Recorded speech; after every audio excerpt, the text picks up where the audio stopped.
नमस्कार दोस्तों, स्वागत है आप सभी का मेरे चैनल में। और आज के वीडियो में हम बात करेंगे लेखक, शिक्षा प्रचारक, समाज सुधारक ज्योतिबा फूले जी के बारे में। तो चलिए दोस्तों शुरू करते हैं।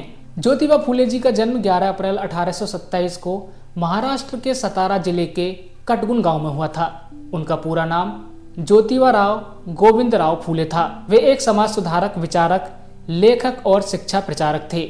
उन्होंने भारत में जाति व्यवस्था, अंधविश्वास और महिलाओं के शोषण के खिलाफ संघर्ष किया।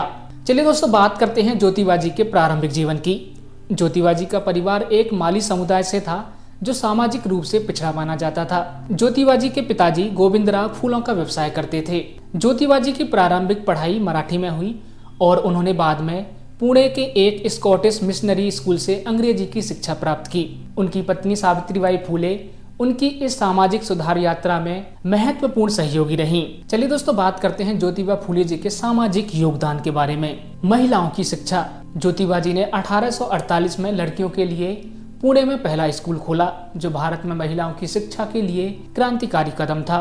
उनकी पत्नी सावित्रीबाई फूले इस स्कूल की पहली महिला शिक्षिका बनी। जाति व्यवस्था के खिलाफ संघर्ष। ज्योतिबा जी ने ब्राह्मणवादी वर्चस्व और जातिवाद के खिलाफ आवाज उठाई। ज्योतिबा जी ने शूद्रों और अति शूद्रों के उत्थान के लिए काम किया। सत्यशोधक समाज की स्थापना। 1873 में ज्योतिबा जी ने सत्यशोधक समाज की स्थापना की, जिसका उद्देश्य सामाजिक समानता, तर्क और विज्ञान पर आधारित समाज की स्थापना करना था। चलिए दोस्तों बात करते हैं ज्योतिबा जी की प्रमुख रचनाओं के बारे में। उनकी प्रमुख रचना जैसे गुलामगिरी 1873 और सोतक याचरा आंसुड़ में उन्होंने सामाजिक अव्यवस्था और किसानों की दुर्दशा पर गहरी चोट की है।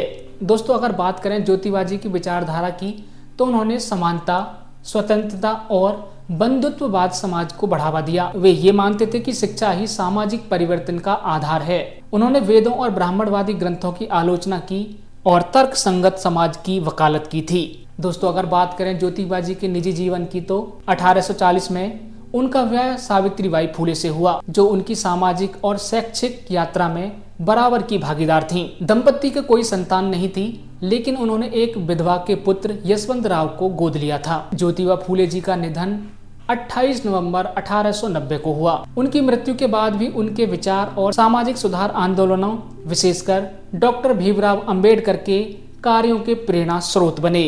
उनको महात्मा गांधी की उपाधि दी गई।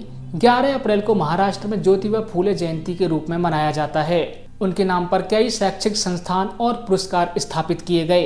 ज्योतिबा फूले का जीवन और कार्य आज भी सामाजिक सुधार की प्रेरणा देते हैं। तो दोस्तों आपको ज्योतिबा फूले जी के बारे में जानकर कैसा लगा, हमें कमेंट करके बताना। आप ऐसे ही और संत और समाज सुधारक के बारे में कुछ जानना चाहते हैं तो हमें कमेंट करके बताना।